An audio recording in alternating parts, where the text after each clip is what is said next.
When Michael Heseltine's good friend Julian Critchley wrote about Michael Heseltine's ambition, he did so in a way that became famous. He said that when the two of them were at university together, Michael Heseltine put on the back of the envelope that he wanted to be a millionaire by the time he was 25, an MP by the time he was 35, and Prime Minister by the time he was 45. Now, Michael Heseltine has always said he has no recollection whatsoever of writing that down on a back of an envelope. He said, look, he was a really close friend, but I can't remember ever doing it.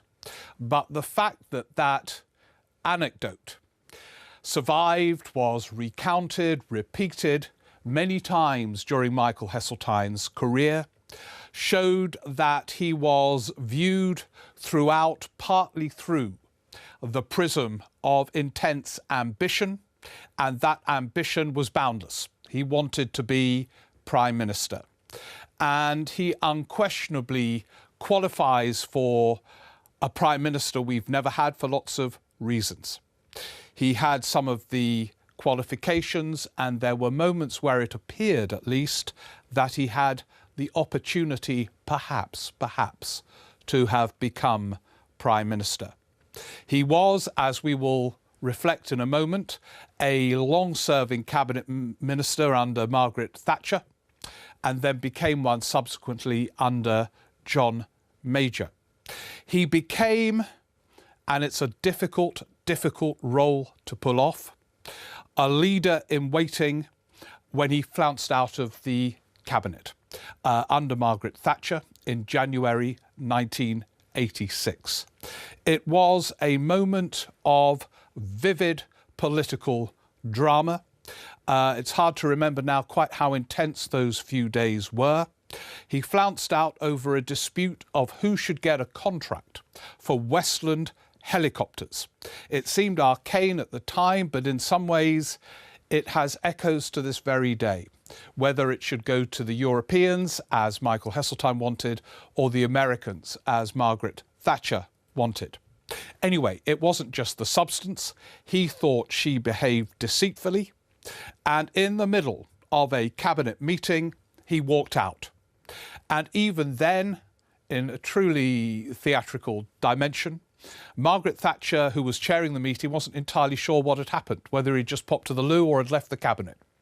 It had turned out he had left the cabinet, never to return under her, and the next few days were dramatic. He appeared on every television programme putting his case, and then was on the backbenches for many years to come, and was this figure seen as a leader in waiting throughout that period until her Shakespearean fall in 1990.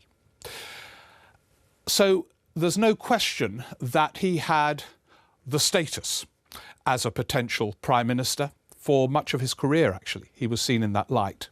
But he also had some of the qualifications. He was a cabinet minister of genuine weight. He was, as I'll go on to explain, fascinated by the show business side of politics, the theatre of politics. But he too was a policy maker, a doer. He was most, I think, significant when he was, under Margaret Thatcher, given responsibility for the inner cities, which he seized with his characteristic energy, but also effectiveness. And you had to be tough to pull that one off. He famously got heavily involved in reviving Liverpool after the riots there around 80, 81. And he did so in other inner city areas as well. He was utterly driven, and it was a drive based on a distinct modern one-nation Toryism. He was a fervent advocate of capitalism and the free market, but he also believed passionately that government and the state had a role too. And he sought to combine the two in that job, and he extracted, sometimes not that successfully, but other times successfully, money from the Treasury at a time when the focus, we're talking here mid-80s, early 80s, the focus was on spending cuts and control of spending. He put his case and occasionally won and got investment into the inner cities. And Liverpool, I think, to this day, remembers the contribution Michael Heseltine made across the political spectrum. As Defence Secretary under Margaret Thatcher, he was unquestionably flamboyant, but determined. He was hawkish. He took on Greenham Common and the protesters who were there, famously camped out in the early 1980s in a very ostentatious and determined way that Margaret Thatcher could only appreciate, in spite of the huge tensions between the two of them. He then, when he returned to government under John Major, played a huge part. This was from the time of Major's prime ministership in 1990, November 1990. He played the pivotal role in abolishing the poll tax, the local tax that the Conservatives had introduced under Margaret Thatcher, had proved deeply unpopular. Heseltine, to his credit, had seen from the beginning that this was a disaster area and had voted against it on the backbenches. But he was then assigned the task. It's always easier to vote against something than devise an alternative, which he found quite stressful in some respects, an alternative to the poll tax. He did it. The new Prime Minister, John Major, made him Environment Secretary. It took a great deal of work, but he got on with it and found an alternative, the council tax, which, as he has since admitted, was pretty similar to the property tax that the old poll tax had replaced. So here was a figure with a repertoire of policy-making achievements. And he was also, and this doesn't always go together, a performer. He lit up the stage at Conservative Party conferences, which could be dull affairs. He was funny, exuberant, and powerful as an orator. And I think it is fair to say he was one of the big orators in the various Conservative governments of which he was a part. He famously said of Gordon Brown, during the early phase of Gordon Brown, for example, that when he looked at Gordon Brown's economic policy, he realised the main author was Ed Balls, his special advisor. And of course, he famously said at a Conservative conference, "It's not Brown, it's Balls." And they all laughed. And that introduced Ed Balls, now a famous dancer, to public scrutiny for just about the first time. That exuberance was a qualification for being a leader. And indeed, in some ways, I think is a necessary part of a leader's repertoire. But it can also be a problem for someone who wants to be leader and prime minister. And I think in some respects it became a problem for Michael Heseltine.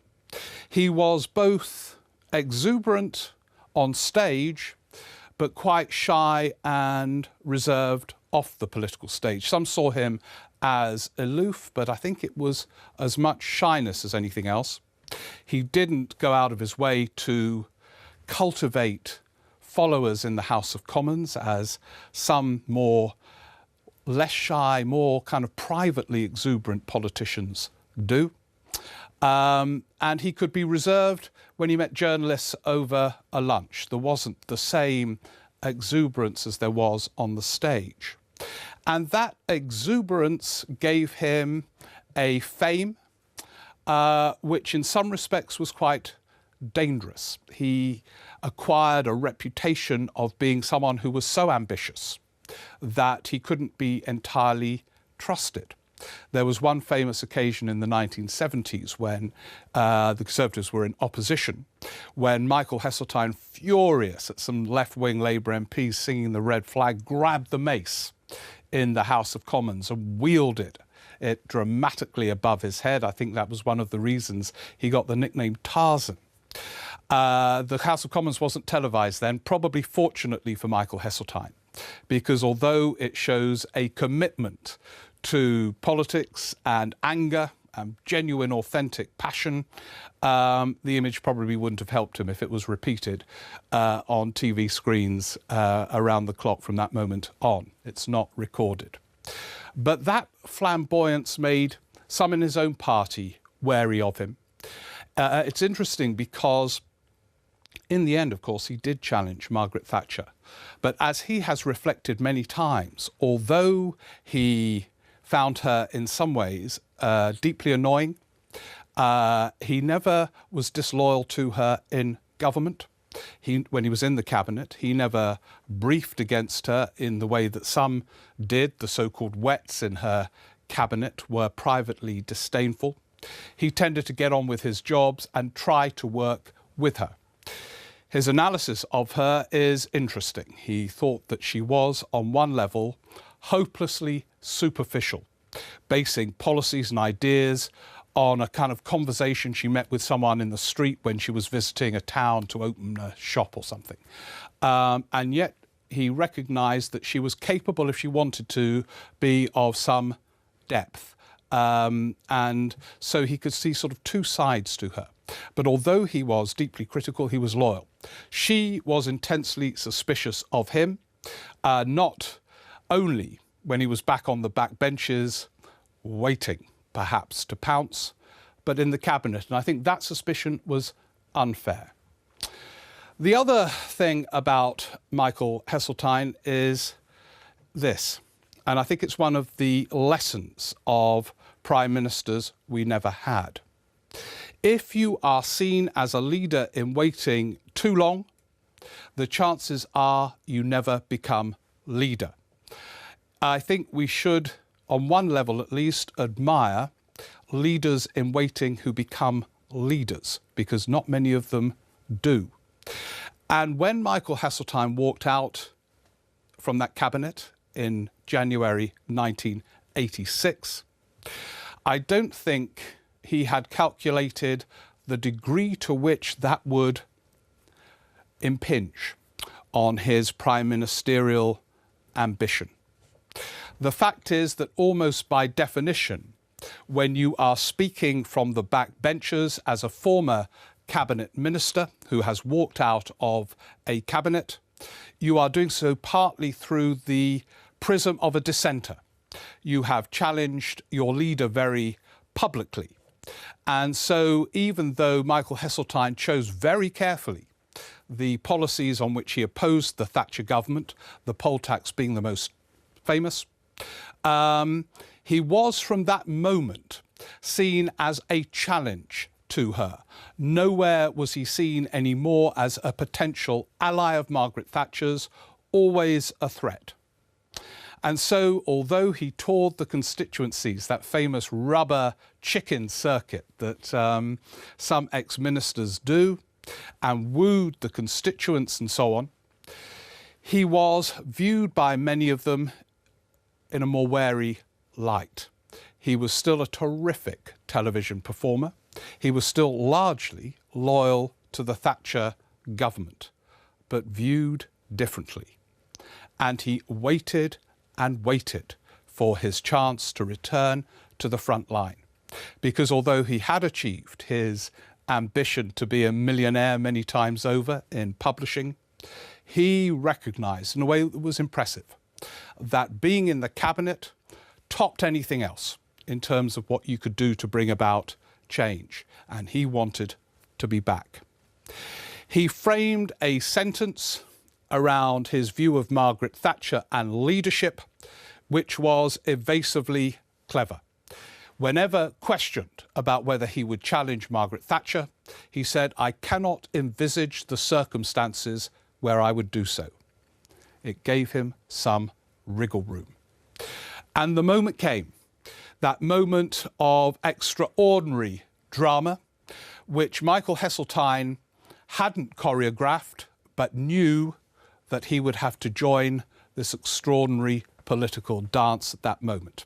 And that was the resignation of Geoffrey Howe, his famous resignation speech in 1990, where he launched an extraordinary onslaught on Margaret Thatcher, was the moment, and Heseltine knew it and everyone knew it, where he had to strike. And this was his moment. And yet it wasn't really. He had been a leader in waiting for too long. He was, as the contender against Margaret Thatcher in the first round of that epic, famous leadership contest, he was the only other contender.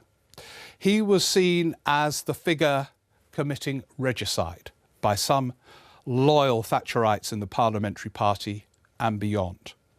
And as many have had cause to reflect since, those who are seen as the direct author of a leader's fall never get the crown. And Michael Heseltine, although in many ways the most impressive potential successor to Margaret Thatcher, didn't get the crown. It was interesting watching closely that leadership contest. He had a group of very loyal Conservative MPs backing him, but didn't have reach within that parliamentary party. And it soon became clear in the next round that John Major was going to win. As I said earlier, John Major made him Environment Secretary, and Heseltine got on with that job of abolishing the poll tax and played a big part in the 1992 election. Interestingly, there was an echo, a slight echo, of his relationship with Margaret Thatcher, this time with John Major, in that John Major, in the early years anyway, never wholly trusted Michael Heseltine, I think unfairly actually. He always worried that once again, the Prime Minister we never had would indeed seek to be Prime Minister. But Heseltine never got another clear opportunity. And by clarity, I mean making a bid where this time you know you're going to win. For all Major's traumatic tribulations with his party over Europe, Heseltine, a passionate pro-European, was broadly loyal to Major.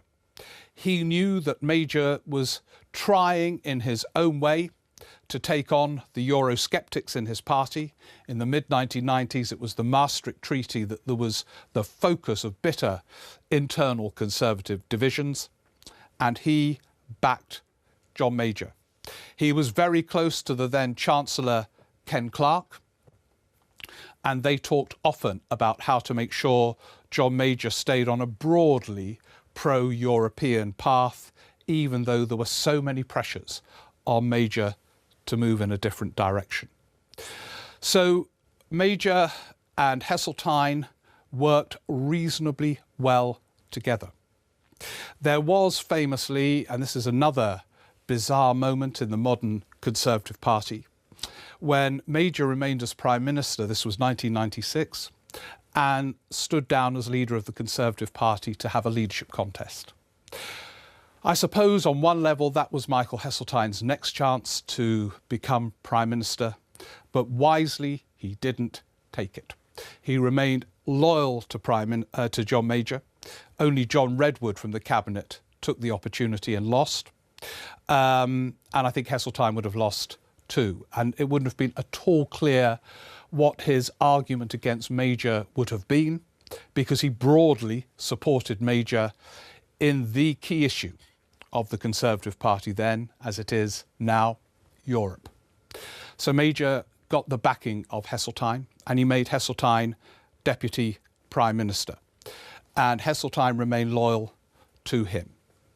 There was another moment for Michael Heseltine, and this adds to the sense of a great Shakespearean drama, really.